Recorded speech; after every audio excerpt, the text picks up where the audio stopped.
Buenos días, hermanos. Les saludo en el nombre de Jesús. En esta mañana vamos a estudiar nuestra lección de escuela sabática, que lleva por título Motivados por la Esperanza. En esta semana estudiaremos acerca de este mensaje, la segunda venida de Cristo Jesús, y aprenderemos de cómo este mensaje ha llenado de alegría los corazones de los creyentes, de los seguidores de Cristo Jesús a lo largo de todos los siglos. Por eso, hermanos, les animo a que sigamos estudiando la palabra de Dios, que sigamos estudiando nuestra lección, porque de esta manera aprenderemos más acerca de la venida de Cristo Jesús.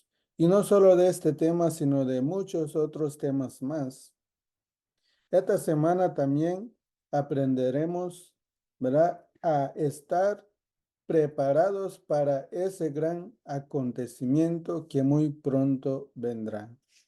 Ojalá que cada uno de nosotros sigamos estudiando, que sigamos preparándonos para ese gran evento que muy pronto acontecerá.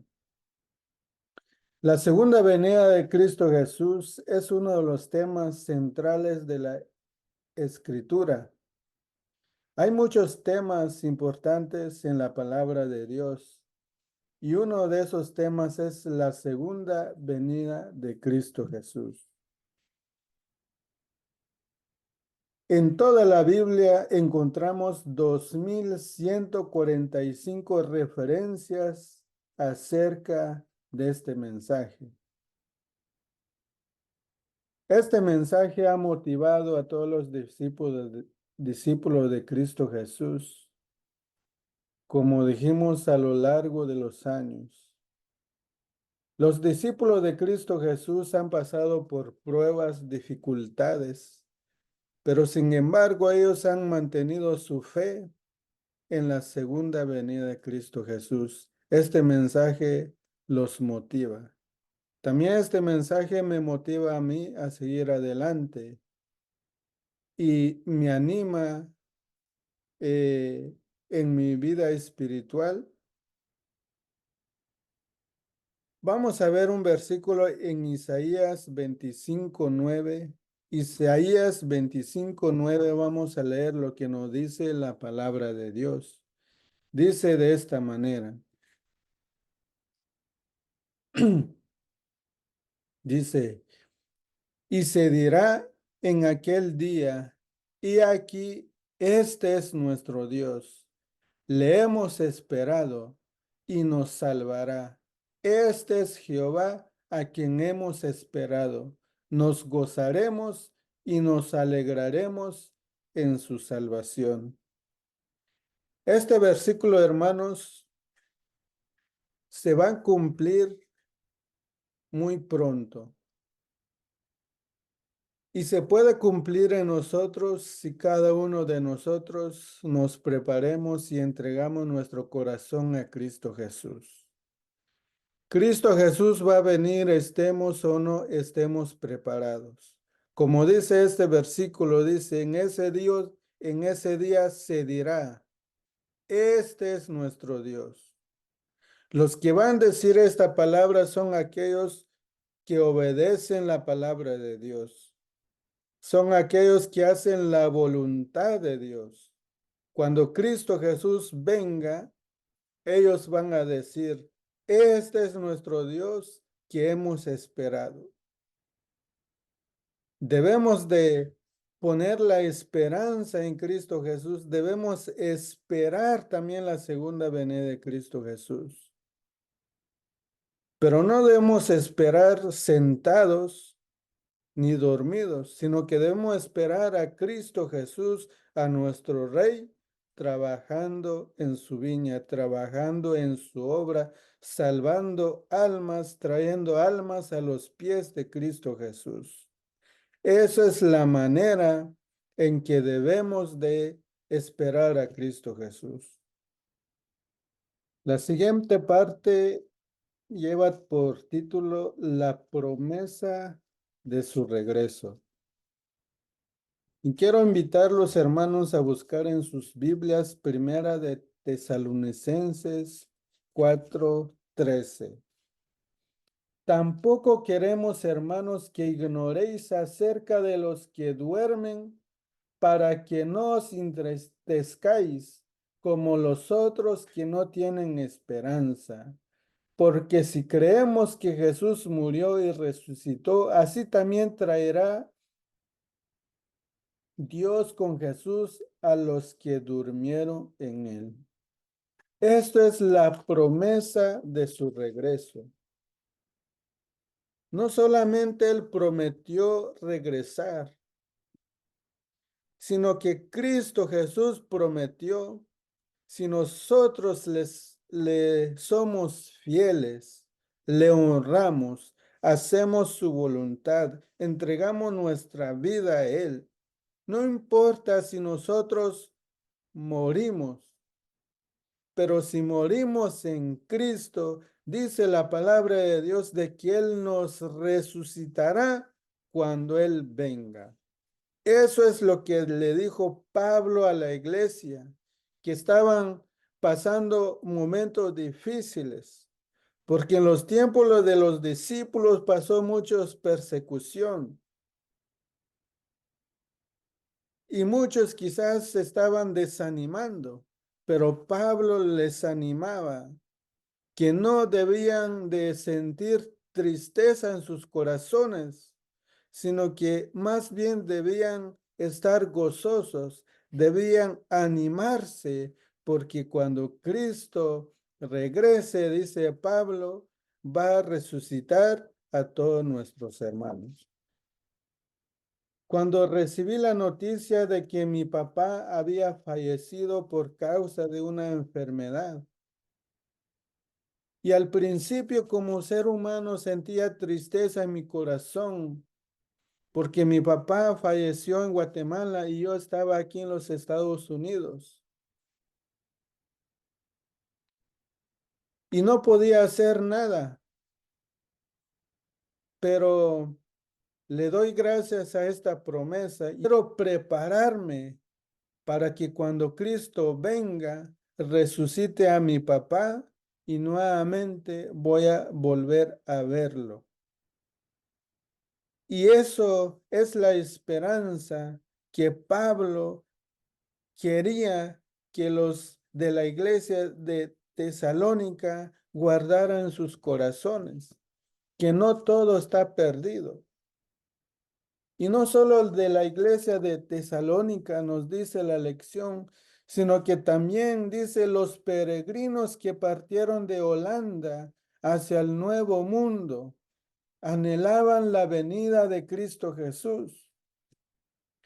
Para ellos, dice, la venida de Cristo Jesús era un acontecimiento gozoso que esperaban con gran interés. Y también nos dice la lección de que Juan Wycliffe anhelaba la venida de Cristo Jesús como nosotros lo anhelamos hoy en día. Por eso ellos predicaban la palabra de Dios con entusiasmo y alegría, porque ellos realmente amaban la venida de Cristo Jesús. Calvino dice, hablaba en nombre de todos los reformadores al referirse al glorioso regreso de Cristo como el más auspicioso de todos los acontecimientos. Para los hombres y las mujeres fieles a Dios, la segunda venida de Cristo Jesús era algo que había que celebrar, no algo que se debía temer. Muchos quizás tienen miedo o pueden albergar temor en su corazón sabiendo de que los tiempos se está acabando. Pero la palabra de Dios nos dice de que no hay nada que temer, sino que debemos estar gozosos porque nuestro Redentor muy pronto vendrá. Y si algún familiar Dios lo ha llamado al descanso, no debemos dudar de que Cristo Jesús lo traerá a la resurrección. Y no es un hombre que ha prometido, sino que aquí dice la palabra de Dios en San Juan 14, 1 al 3, de que no hay que dudar, porque el que ha prometido es Cristo Jesús mismo. Dice la palabra de Dios de esta manera en San Juan 14, 1, 3, dice: no se turbe vuestro corazón. Creéis en Dios, creed también en mí. En la casa de mi Padre muchas moradas hay. Si así no fuera, yo os lo hubiera dicho. Voy pues a prepararle un lugar para vosotros. Y si me fuere y os prepare el lugar, vendré otra vez y los tomaré a mí mismo para que donde yo esté, vosotros también estéis. Por eso, hermanos, debemos seguir adelante porque Cristo Jesús es el que prometió. No debe haber duda en nuestro corazón. Muchos quizás se burlan, ¿verdad?, de que Jesús no ha venido, porque en 1844 se predicó de que Jesús iba a venir y estamos en 2024 y no ha venido. También muchos dijeron de que en el año 2000 iba a venir Jesús y no ha venido. Pero hermanos, que la duda no entre en nuestro corazón, porque el que ha prometido es fiel a su palabra y lo va a cumplir.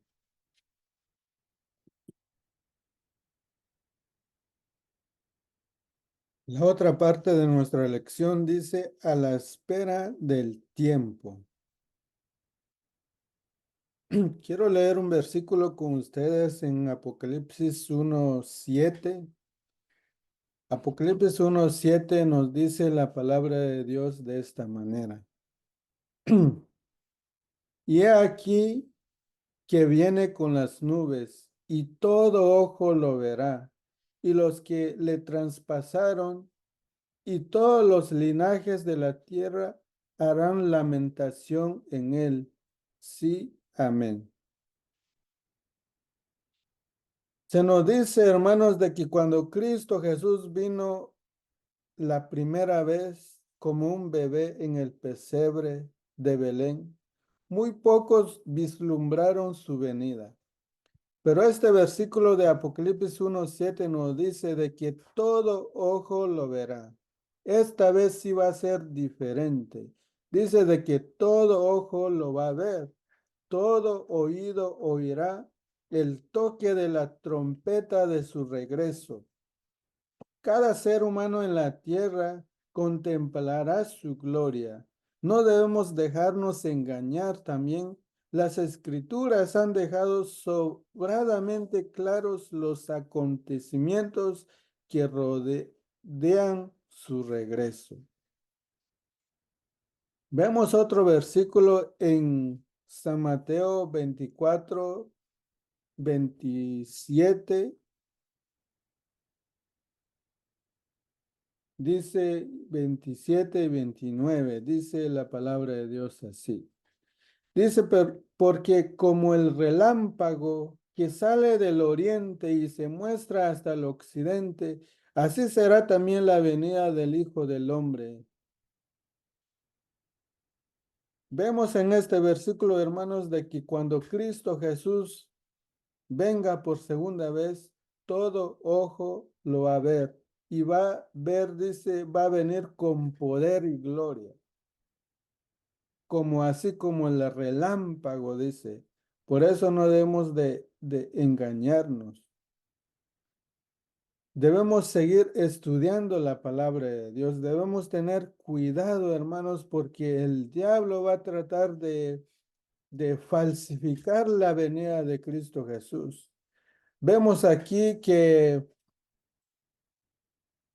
hasta los discípulos, vemos que hasta los discípulos de Cristo malinterpretaron la naturaleza de la venida del Mesías. Pensaron que Jesús vendría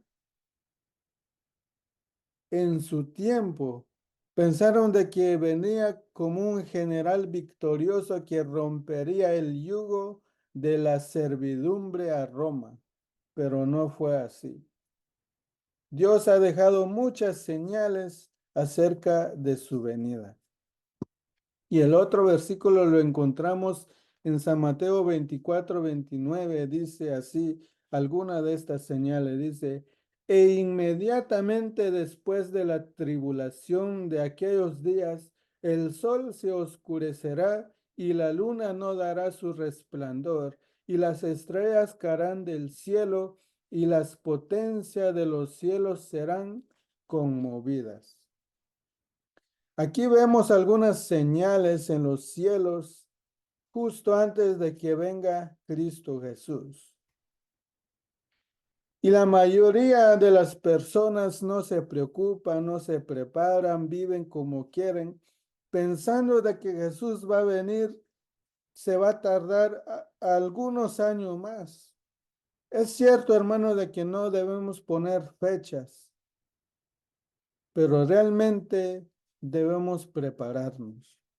Muchos piensan, ¿verdad?, de que Jesús viene pronto. Estos versículos que leemos, estas señales del sol, la luna, las estrellas, todas esas señales ya se cumplieron. En 19 de mayo de 1780, gran parte aquí de los Estados Unidos se oscureció más o menos al mediodía hasta la noche. El sol salió hasta el siguiente día. Y ese día es llamado como el día oscuro. Vemos de que Jesús viene pronto. Las señales se están cumpliendo. Y dice esa misma noche cuando salió la luna, dice, era como de color rojo, sangre, no brillaba, no daba su luz, así como dice la palabra de Dios. Y también vemos el 13 de noviembre de 1833, dice de que muchas estrellas fugaces cayeron del cielo. Era tanto, dice, de que podían leer un periódico bajo la luz de las estrellas fugaces. Hermanos, este mensaje es un llamado. Este mensaje del pronto regreso de Cristo Jesús es un llamado urgente a cada uno de nosotros para que nosotros examinemos nuestro corazón, que nosotros evaluemos nuestra vida espiritual. Y este es un llamado, hermanos, a vivir de manera piadosa. No, no puede, dice, haber neutralidad ante la luz resplandeciente de la gloria del regreso de Cristo Jesús. No debemos estar neutrales, sino que debemos de entregar nuestro corazón completamente a Cristo Jesús.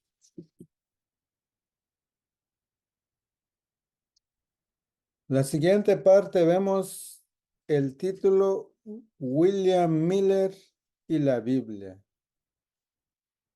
Dijimos hace rato de que William Miller era un agricultor que empezó a estudiar la palabra de Dios por sí mismo.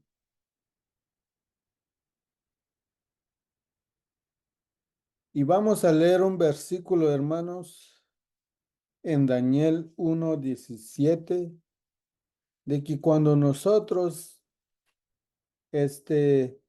apartamos tiempo para estudiar la palabra de Dios, cuando nosotros ponemos interés en el estudio de la palabra de Dios, Dios nos ayuda.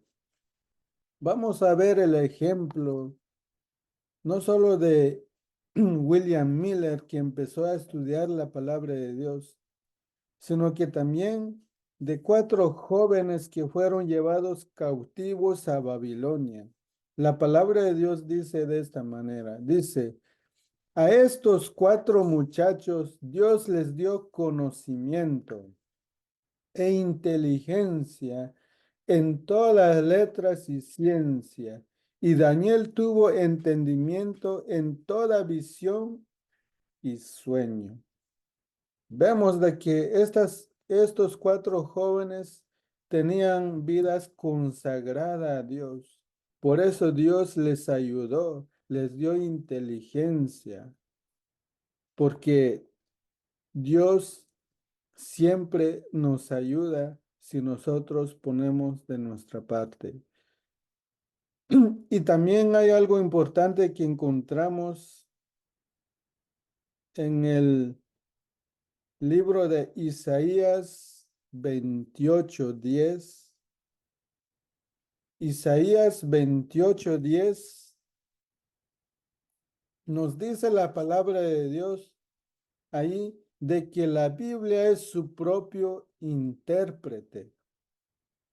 No debemos de tener miedo, no debemos de inventar ni añadir nada a la palabra de Dios, porque la Biblia es su propio intérprete, como vamos a leer ahorita en Isaías 28, versículo 10. Dice la palabra de Dios de esta manera. Dice, porque mandamiento tras mandamiento, mandato sobre mandato, renglón tras renglón, línea sobre línea, un poquito ahí, otro poquito allá. Como por ejemplo, nosotros como adventistas del séptimo día, creemos, ¿verdad?, de que las bestias de Apocalipsis 7 representan a reinos. Pero ustedes se pueden preguntar, ¿de dónde sacamos eso? ¿De dónde sacan eso que eso es realmente así? Hay más ejemplos, pero solo voy a leer este ejemplo con ustedes. Se encuentra en Daniel 7:17. Dice la palabra de Dios. Estas cuatro grandes bestias son cuatro reyes que se levantarán en la tierra. Vemos aquí, hermanos, de que, ¿cómo sabemos de que las cuatro bestias del Daniel 7 representan reinos? La misma palabra de Dios lo dice. Así de que, hermanos, no debemos dejarnos engañar, sino que debemos de estudiar la palabra de Dios y debemos saber de que la Biblia es su propio intérprete. Es lo que nos dice, hermanos. Bien, ya llegamos en la última parte de nuestra lección, hermanos, y vamos a repasar acerca de los 2300 tardes y mañanas de Daniel 8:14. Vamos a estudiar acerca de esto y vamos a hablar acerca de también, debemos recordar a Guillermo Miller, que empezó a predicar de que en 1844 para él iba a venir Jesús. Es muy importante saber, hermanos, de que Guillermo Miller, cuando empezó a estudiar la palabra de Dios, empezó desde Génesis hasta Apocalipsis y rápidamente se dio cuenta de que todas las profecías se estaban cumpliendo o algunos se habían cumplido. Como en Génesis 15:13, habla de los 400 años de esclavitud de la descendencia de Abraham en Egipto. También encontramos Jeremías 25:11 acerca de los 70 años de cautiverio de Israel en Babilonia. Y todo eso se cumplió. Por eso, Guillermo Miller empezó a predicar y encontró un versículo en Daniel 8:14 que ahorita vamos a leer. Daniel 8:14 dice la palabra de Dios de esta manera. Dice, y él dijo, hasta 2300 tardes y mañanas, luego el santuario será purificado. Este es el mensaje, hermanos, de los 2300 tardes y mañanas. Para Miller, este, la purificación del santuario, para él, el santuario era la tierra, era la purificación de la tierra mediante fuego. Estudió diligentemente las escrituras para comprender un acontecimiento de tan abrumadora importancia y descubrió, ¿verdad?, la conexión que hay entre Daniel 8 y 9.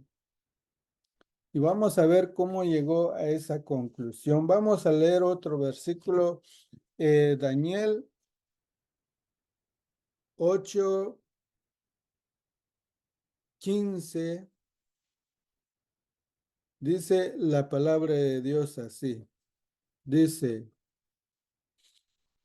y él dijo, hasta 2300 tardes y mañanas luego el santuario será purificado. Ese es el 14. Y el 15 dice, y aconteció que mientras yo, Daniel, consideraba la visión y procuraba comprenderla, he aquí se puso delante de mí uno con apariencia de hombre.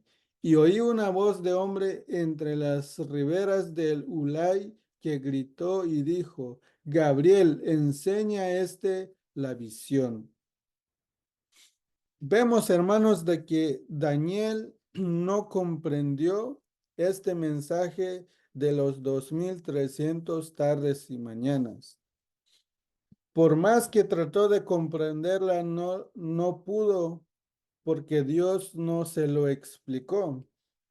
Y vemos otra vez en Daniel 8:26-27 dice la palabra de Dios. Dice, la visión de las tardes y mañanas que se ha referido es verdadera.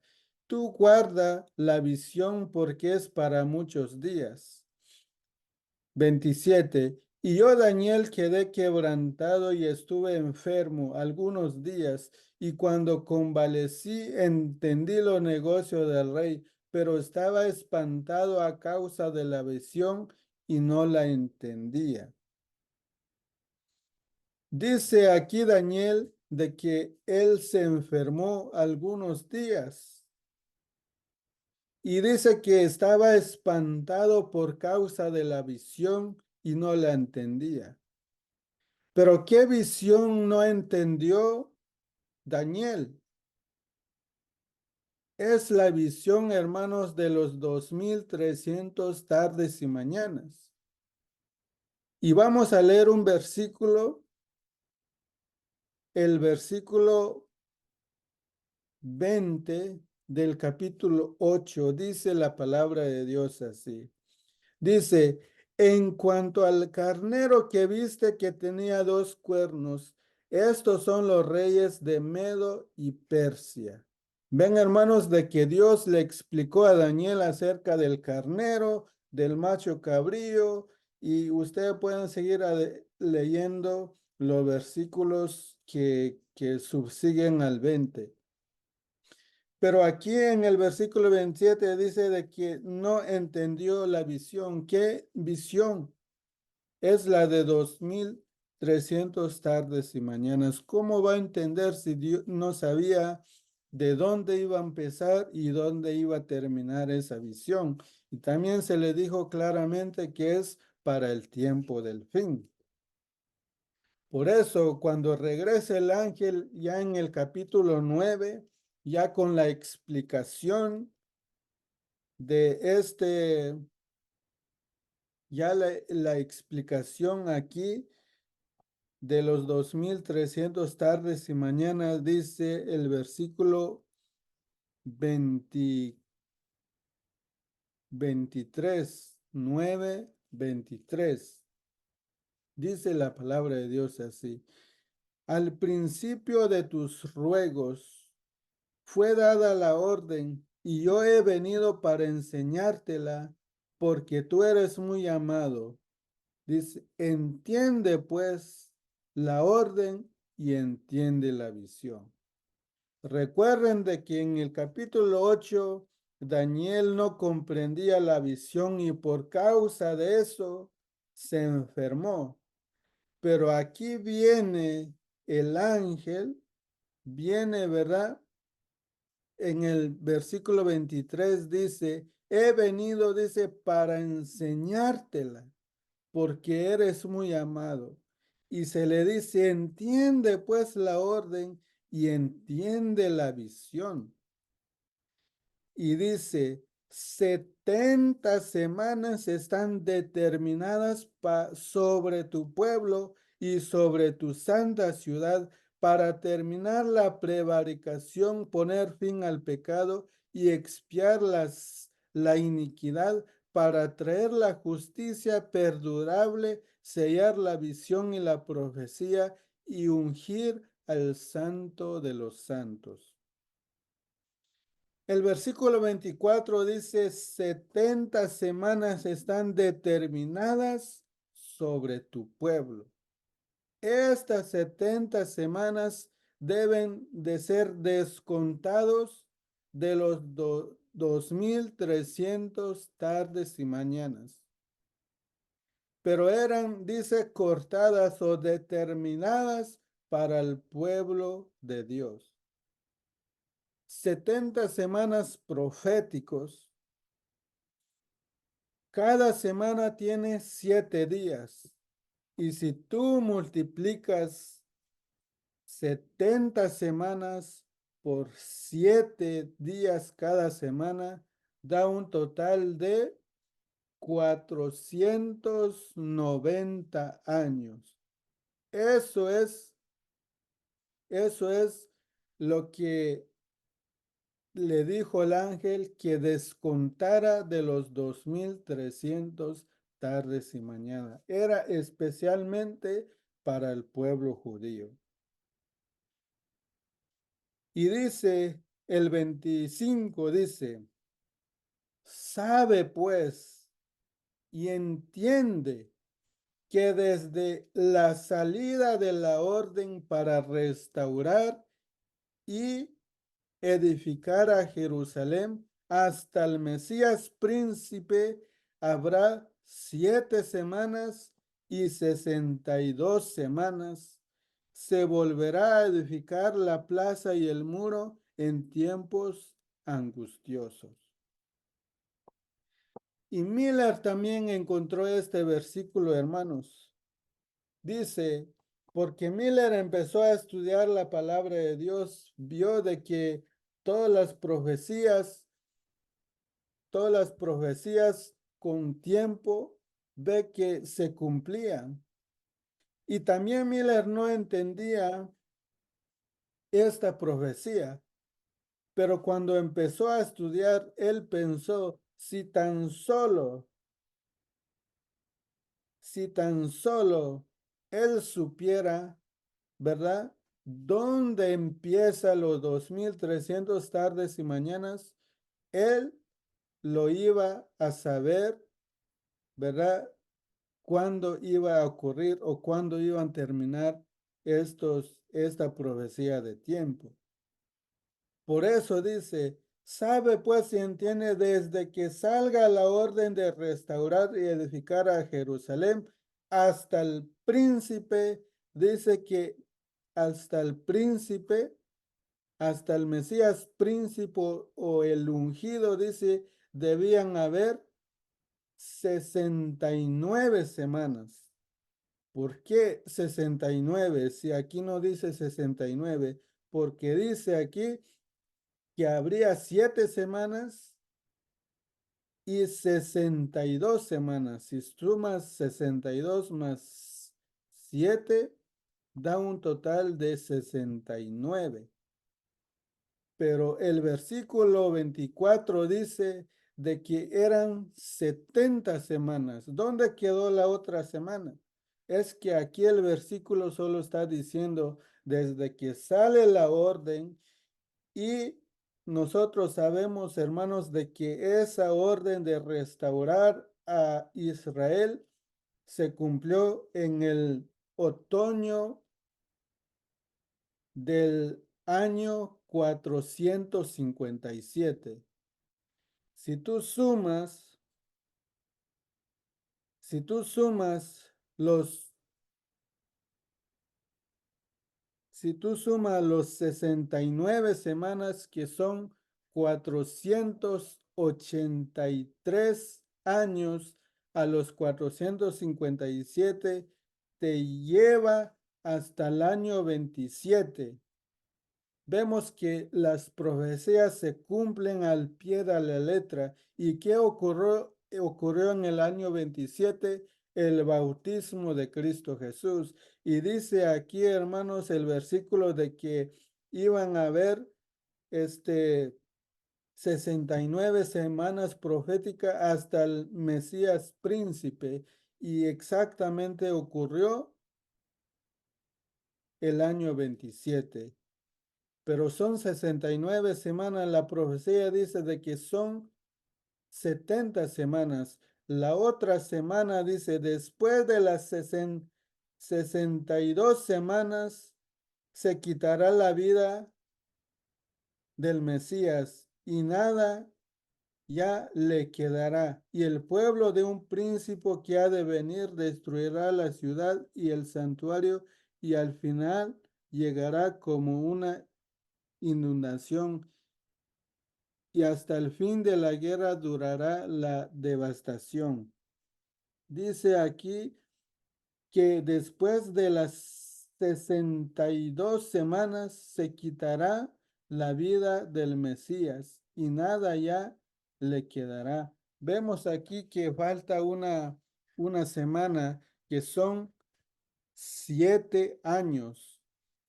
Si nosotros sumamos del año 27 otros 7 años, llega hasta el año 34, que es la muerte de Esteban.